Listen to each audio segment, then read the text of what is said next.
hello students आजिर क्लासत आमी पढ़िम question number 10 so question number 10 तो आमार हातत आछे तলৰ দশমিক সংখ্যাবোৰৰ বৰ্গমূল নিৰ্ণয় কৰা তলত কিছুমান সংখ্যা আছে এই সংখ্যাবিলাকৰ কি কৰিব লাগিব বৰ্গমূল নিৰ্ণয় কৰিব লাগিব সো বৰ্গমূল চোৱা এক নম্বৰটো কি আছে 12.25 এটোৰ কি কৰিম আমি বৰ্গমূল উলিয়াম একেবাৰে সহজ পদ্ধতি শিকাই দিম বৰ্গমূল কেনেকৈ উলিয়াব লাগে বহুত স্টুডেন্টছে এই বৰ্গমূল উলিওৱা বহুতে টান পায় গতিকে আজিৰ এটো ভিডিওত মই একেবাৰে সহজ পদ্ধতি শিকাই দিম বৰ্গমূল কেনেকৈ উলিয়াব লাগে সো ভিডিওটো চাই থাকা কি কৰিম আমি 12.25 সংখ্যাটো লিখিম হল তাৰ পিছত কি কৰিম সোঁফালৰ পৰা দুটা দুটা সংখ্যাৰ ওপৰত আজ দি যাম হল তাৰ মানে জোৰ পতাই দিম সংখ্যাবিলাক এটা কি কৰিম প্ৰথম সংখ্যাটো লক্ষ্য কৰিম প্ৰথম সংখ্যাটো কি আছে আমাৰ 12 আছে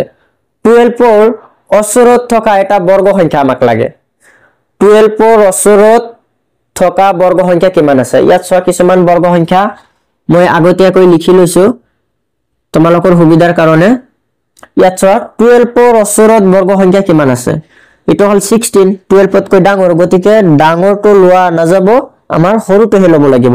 তেনেহলে 16 ৰ আগৰটো কিমান আছে আমাৰ 9 গতিকে আমাৰ 9 টো কি কৰিব লাগিব আমাৰ কনসিডাৰ কৰিব লাগিব আকৌ চোৱা এই 9 টো কাক কাক পূৰণ কৰি হৈছে 3 ক পূৰণ কৰি হৈছে হয়নে গতিকে 3 টো হে ইয়াত লিখিব লাগিব আৰু এই 3 টো ইয়াতেও লিখিব লাগিব ইয়াতেও লিখিব লাগিব হল এতিয়া কি কৰিম 3 3 পূৰণ কৰি ইয়াতে লিখিম কিমান হ'ব আমাৰ 9 হৈ যাব এতিয়া কি কৰিম মাইনাস কৰিম 12 ৰ পৰা 9 মাইনাস কৰিলে কিমান হ'ব আমাৰ 3 হৈ যাব হয়নে 3 3 যোগ কৰি দিয়া কিমান হ'ব আমাৰ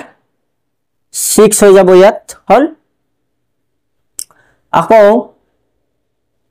আমি কি কৰিম এই 25 টো তললৈ নমাই লৈ আহিম 25 ইয়াত চোৱা এটা পয়েন্ট আছিল গতিকে পয়েন্টটো ইয়াত নামি নাহে পয়েন্টটো মনত ৰাখিবা সদায় ওপৰতে যাব ভাগ কৰাৰ ক্ষেত্ৰত দশমিক বিন্দু কেতিয়াও তললৈ নামি নাহে দশমিক বিন্দু সদায় ওপৰলৈ যায় হল এতিয়া কি কৰিম এই 6 ৰ লগত কিমান পূৰণ কৰিলে এই 32 ৰ অচৰৰ এটা সংখ্যা হ'ব হেটো আমাক লাগে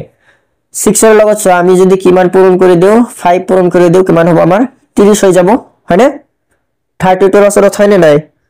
তেনেহলে আমি কিমান পূৰণ কৰিম 5 পূৰণ কৰিম আৰু এই 5 টো ইয়াতে দিব লাগিব ইয়াতেও দিব লাগিব হল এতিয়া এই 5 আৰু 65 টো পূৰণ কৰিছো 65 পূৰণ 5 কিমান হ'ব 5 5 গুণ 25 2 তাৰ পিছত 5 7 30 32 হল 3 2 5 ইয়াত 3 2 5 আছে গতিকে পূৰণ কৰিলে কিমান হ'ব আমাৰ 3 2 5 এটা মাইনাস কৰিলে কিমান হ'ব আমাৰ 0 হ'ব that means 12.254 বৰ্গমূল কিমান হ'ব আমাৰ 3.5 এটাকে লিখিম কি আমি 12.25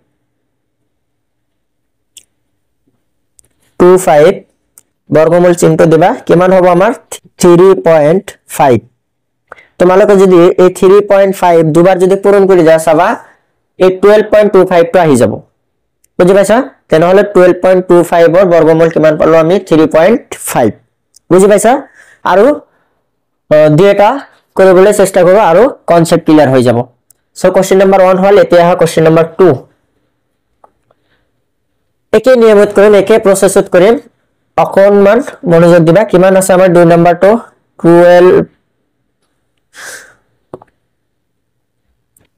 24.01 সো ভাগ কৰি দিয়া এনেকৈ আমি ভাগ কৰিম কিমান আছে আমাৰ 24.01 আছে দুটা সংখ্যাৰ ওপৰত কি দিম আজ দিম হল এতিয়া কি কৰিম আমি 24 টো লক্ষ্য কৰিম এই 24 ৰ অচৰত থকা আমাৰ কি লাগিব বৰ্গ সংখ্যাটো লাগিব নাইবা ইয়াতকৈ সৰুটো লাগিব ইয়াত 24 ৰ অচৰত কিমান আছে আমাৰ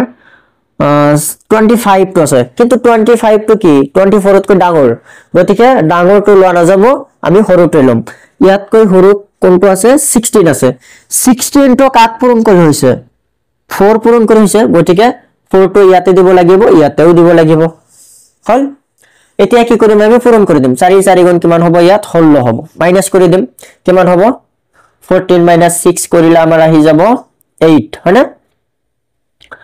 আকৌ ইয়াত কিমান থাকিব 9 আৰু 0 দিব নালাগে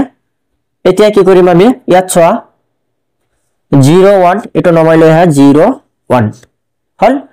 ইয়াত পয়েন্ট এটা আছিল পয়েন্টটো ইয়াতে নামি নাহে দে পয়েন্টটো কত যাব ওপৰলৈ যাব হল এতিয়া কি কৰিম আমি এই 4 4 যোগ কৰি ইয়াতে লিখিম কিমান হ'ব আমাৰ 8 হৈ যাব এতিয়া এতটা সংখ্যা লিখিম এই 8 এর লগত কিমান পূরণ করিলে 801 হ'ব সো 8 এর লগত যদি আমি 9 পূরণ কৰি দিও তেনেহলে কিমান হ'ব আমাৰ এই 9 টো ইয়াতেও দিব লাগিব এতিয়া 89 into 9 কৰিছো আসন 9 9 গুণ 81 আতৰ 8 8 9 গুণ 72 আৰু 8 কিমান হ'ব 80 হয়নে 801 ইয়াতে সো 801 আছে আমাৰ গতিকে আমাৰ হৈ গৈছে आंसर কিমান ওলাব লাষ্টত 0 এতিয়া ওপৰত আমি কিমান পালো ভাগফল 4.9 গতিকে স্কয়ার রুট অফ 24.01 এর বর্গমূল কিমান হবে আমার 4.9 হল সো কোশ্চেন নাম্বার 2 হৈ গল এতিয়া আহা কোশ্চেন নাম্বার 3 লৈ কোশ্চেন নাম্বার 3 146.41 হল এটো আমি ভাগ কৰিম ভাগ কৰি দিয়া 146.41 জোড়া বনাই দিয়া এটো জোড় হৈ যাব আৰু এটো সোয়া অকলে আছে গটিকে এটাৰ ওপৰতে মাত্ৰা দিলে হৈ যাব এতিয়া ইয়াত 1 আছে 1 to 1 আছে 1 পূৰণ কৰি পাও গটিকে ইয়াতে 1 দিম ইয়াতে 1 দিম হৈ গল 1 1 পূৰণ কৰিলে কিমান হ'ব আমাৰ 1 হৈ যাব এতিয়া 1 - 1 কৰিলে 0 হ'ব অকল থাকিব কি 46 হল এতিয়া 1 যোগ কৰি দিয়া ইয়াতে 2 হ'ব ইয়াতে কিবা এটা সংখ্যা দিব লাগিব সোয়া 2 লগত কিমান পূৰণ কৰিলে এই 4 টো হ'ব নাইবা 46 টো হ'ব 2 লগত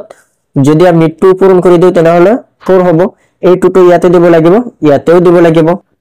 এতিয়া কি কৰিম আমি পূৰণ কৰি দিম 2 2 গুণ 4 আকৌ 2 2 গুণ 4 বুজি পাইছা এতিয়া কি কৰিম আমি মাইনাস কৰিম কিমান থাকিব ইয়াত 2 থাকিব হয়নে এতিয়া 2 ৰ ভিতৰত ভাগ না যায় এটো নমাই লৈ হয় কিমান হ'ব আমাৰ 41 হ'ব দশমিক এটা আছিল দশমিকটো ওপৰলৈ গুচি যাব হল এতিয়া কি কৰিম আমি এই 22 লগত কিমান যোগ কৰিব লাগিব এবাৰ কিমান বাৰ ভাগ গৈছিল আমাৰ 2 বাৰ ভাগ গৈছিল গতিকে 2 যোগ কৰিব লাগিব কিমান হ'ব আমাৰ 24 হ'ব বুজি পাইছা ইয়াত কিন্তু 12 টো যোগ কৰা না যাব কাৰণ এই 12 ৰ 1 টো অলৰেডি এবাৰ যোগ কৰি প্লাইছো এই যে 1 ৰ লগত যোগ হৈছিল এবাৰ 1 যোগ কৰি 2 হৈছিল ইয়াতে হয়নে গতিকে এই 1 টো আৰু ধৰা না যাব এই ভাগ কৰাৰ সময়ত এইবাৰ কিমান বাৰ ভাগ গৈছে এইবাৰ ভাগ গৈছে আমাৰ 2 বাৰ গতিকে 2 টো হে যোগ কৰিব লাগিব 22 ৰ লগত 2 যোগ কৰিলে কিমান হ'ব 24 হ'ব এতিয়া সোয়া ইয়াত আছে 24 1 ইয়াত অকল কি আছে 24 গতিকে ইয়াত 1 আছে ইয়াত 1 নাই গতিকে 1 এটা দিব লাগিব 1 দিলে হৈ যাব কম পাইছে চাগে ইয়াতো কি দিব লাগিব 1 টো দিব লাগিব 1 ৰ লগত সোয়া এই সংখ্যাটো পূৰণ কৰিলে এইটো হৈ যাব মানে কিমান হ'ব 24 1 0 আহি গল আমাৰ গতিকে আমাৰ বর্গমূলটো কিমান ওলাই গল 12.1 গতিকে আমি লিখিম কি স্কয়ার রুট অফ 146.41 ইকুয়াল কিমান হ'ব আমাৰ 12.1 হল কোশ্চেন নাম্বার 3 টো হৈ গল এতিয়া কোশ্চেন নাম্বার 4 লৈ কোশ্চেন নাম্বার 4 কিমান আছে আমাৰ 102.01 এটো কি কৰিম আমি ভাগ কৰি দিম ভাগ কৰি দিয়া 102.01 জোৰ পাতাই দিয়া হৈ গল ইয়াত 1 আছে 1 ৰ ভিতৰত 1 এ যাব 1 পূৰণ কৰিলে ইয়াতে 1 ই হ'ব হয়নে মাইনাস কৰি দিয়া 0 2 টো নামি আহিব হল এতিয়া কি কৰিব লাগে 1 যোগ কৰিব লাগিব ইয়াত 2 হ'ব হয়নে এতিয়া এটা বস্তু লক্ষ্য কৰিবা এই 0 কেতিয়া হ'ব 2 লগত কিমান পূৰণ কৰিলে 0 হ'ব 2 লগত 0 পূৰণ কৰিলে কিমান হ'ব আমাৰ 0 হৈ যাব আৰু এই 0 টো ইয়াতে দিছো ইয়াতেও দিব লাগিব এই 0 ৰ লগত 20 পূৰণ কৰিলে কিমান হ'ব আমাৰ 0 ই হৈ যাব মানে এটা মাইনাস কৰিলে আকৌ কিমান হ'ব 2 হৈ যাব ধৰিব পাৰিছা তাৰ মানে নিয়মটো জাস্ট ফলো কৰি আছো কি ওলাব হল আচ্ছা এতিয়া কি কৰিম আমি এই 20 ৰ লগত এই 0 টো যোগ কৰিব লাগিব কিমান হ'ব আমাৰ 20 হ'ব হল এইবাৰ কিমান বাৰ ভাগ গৈছে এইটো যোগ কৰিব লাগিব এই 1 টো কিন্তু যোগ কৰা না যাব কাৰণ 1 টো অলৰেডি যোগ কৰা হৈছে আগৰ ক্ষেত্ৰত গতিকে 0 টো যোগ কৰিব লাগিব 20 ৰ লগত 0 যোগ কৰিলে 20 হ'ব বুজি পাইছা ইয়াত এটা সংখ্যা হ'ব সেই সংখ্যাটো আমি নাজানো চাও কি হ'ব সংখ্যাটো 20 টোৰ ভিতৰত ভাগ না যায় গতিকে এই দুটা সংখ্যা নমাইলো 0 1 টো আগত দশমিক আছিল দশমিকটো ওপৰলৈ গুচি যাব হল ইয়াত এটা বস্তু লক্ষ্য কৰা 20 আছে ইয়াতে 201 আছে দ্যাট মিন্স ইয়াত 1 নাই মানে 201 হৈ গল আমাৰ গতিকে 1 টো ইয়াতে দিছো ইয়াতেও দিব লাগিব 1 ৰ লগত 201 পূৰণ কৰিলে 201 ই হ'ব মাইনাস কৰিলে 0 হৈ যাব দ্যাট মিন্স এই সংখ্যাটোৰ বৰ্গমূল কিমান হ'ব 10.1 এতেকে স্কয়াৰ ৰুট অফ 102.01 ইকুয়াল কি লিখিব পাৰিম আমি 10.1 ধৰিব পাৰিছা আগতেখিনি হৈ গল আমাৰ গতিকে কোশ্চেন নম্বৰ 10 ৰ গোটেইখিনি সলিউশন আমাৰ হৈ গল সো আজিলৈ ভিডিওটো মানে যদি তোমালোকৰ ভিডিওটো ভাল লাগি থাকে তোমালোকে এটা লাইক কৰিবা আৰু যদি কিবা ডাউট থাকে কমেন্ট বক্সত জনাবা মই চেষ্টা কৰিম তোমালোকৰ সমাধান দিবলৈ থ্যাংক ইউ